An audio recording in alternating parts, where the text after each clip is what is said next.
Hey there, and welcome to today's video. For today's video, I'm going to be building another community lot. Now, this one in particular, I was going to build a gym.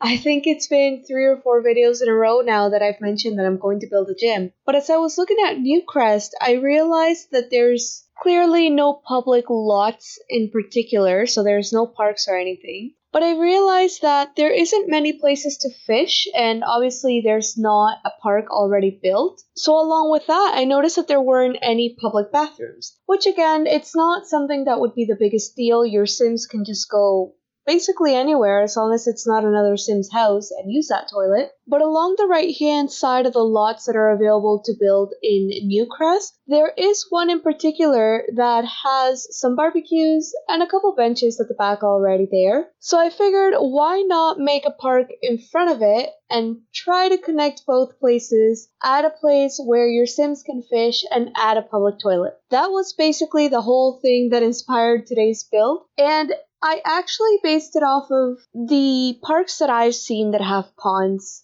At least around here where I live in Canada, a lot of them will have a bit of a boardwalk around the pond, sometimes have a gazebo along the boardwalk, so I figured why not try to do something like that. Clearly, this isn't the most exciting lot since it's very much realistic. More times than not, people will go to a park mainly to walk around and go be in nature.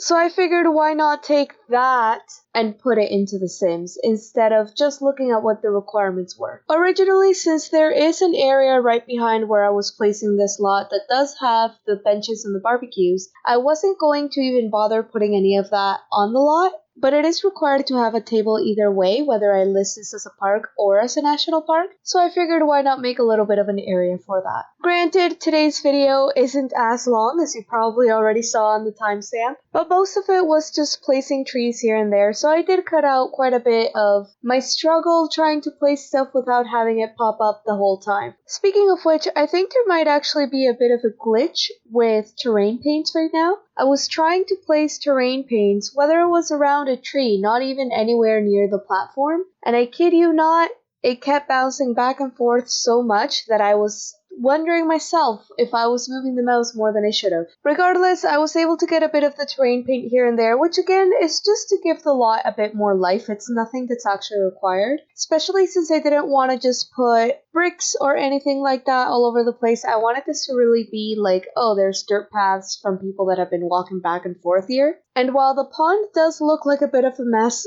in build mode, but once you go into live mode, it's actually quite nice since you're able to see the ducks here and there and the swans here and there. So a lot of what I actually put into the pond is fish. It's not necessary to make it a place that you can fish since you can just put the sign and that's the only thing that you need. But I wanted to give it a bit more of an effect, so that's why it does look like there's a lot of things everywhere. I also put a lot of fireflies, so it looks really nice if you're on this lot during the night, and they can actually overlap with the ducks and the swans without much of an issue. It's just more of a visual during build mode that it looks like it's super busy. But anyways, we are getting close to the end of this video. I did mention it was going to be quite short. But let me know what you think of it down below. Let me know what you'd like me to try out next. And I hope to see you in the next video. Have a great weekend.